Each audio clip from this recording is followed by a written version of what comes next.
বৃহস্পতিবার পশ্চিমবঙ্গ বিধানসভার 18তম সাধারণ নির্বাচনের ভোট গ্রহণ পর্ব মালদায় সম্পূর্ণ হলো নির্বিঘ্নে।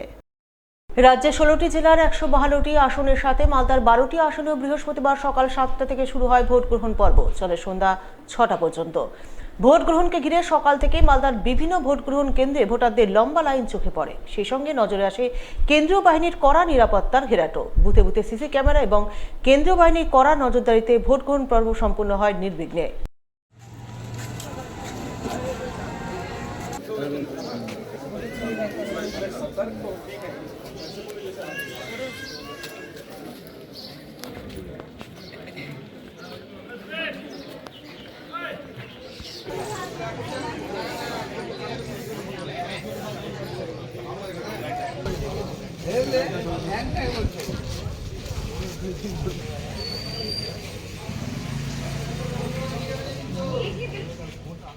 বৃহস্পতিবার ভোট গ্রহণের সকাল থেকে বিকেলের মধ্যে ভোটাধিকার প্রয়োগ করলেন বিভিন্ন বিধানসভার রাজনৈতিক দলের প্রার্থীরা।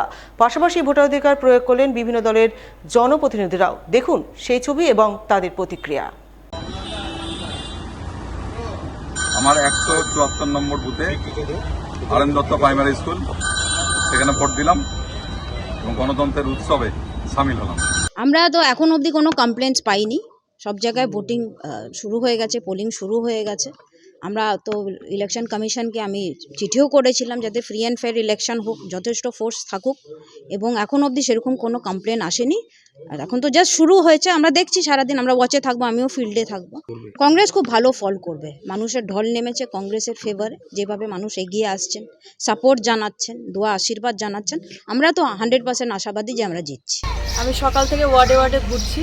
ইতিমধ্যে আমি 11, 12, 7, 8 ঘুরলাম। বর্তমানে আমি 6-এ রয়েছি। তো আরও বাকিগুলো রয়েছে, সেগুলো তো ঘুরো। প্রত্যেকটা বুথে বুথে ঘুরলাম। সুস্থভাবে ভোটটা হচ্ছে। নির্বাচন কমিশনের ভূমিকা কি দেখি ঠিক আছে? সব এখন মোটামুটি এখন ঠিকই আছে, যতক্ষণ থেকে আমি দেখলাম সবটা ঠিক আছে।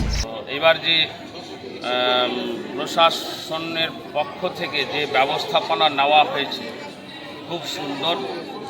এইরকম ব্যবস্থাপনা হতে গেলে স্বাভাবিকভাবে এবং নির্বিঘ্নে ভোট হবে এবং মানুষের জনমত সঠিকভাবে নির্বাচিত হবে। এখনই আমি ভোট দিয়ে ভোটদান করে বেরোলাম। খুব সুস্থভাবে ভোট হচ্ছে। কোনো রকম কি ভিতরে অসুবিধা হচ্ছে? না না, কোনো অসুবিধা হয় না। শুধু একটা অসুবিধা হচ্ছে, এখানটা ভিভিপ্যাটটা যেখানটায় রাখা আছে বয়স্ক লোকদের একটু দেখতে অসুবিধা হচ্ছে। এখানটায় একটু অন্ধকার অন্ধকার ভাব, ওই হ্যাঁ লাইটের অভাব। কিন্তু ওখানটায় লাইট নাকি লাগানো যাবে না, এটা বলছে। এখনো পর্যন্ত প্রায় 30টার উপরে বুথ আমি ঘুরে ফেলেছি। মানুষ খুব ভালোভাবে ভোট দিচ্ছে, শান্তিপূর্ণভাবে।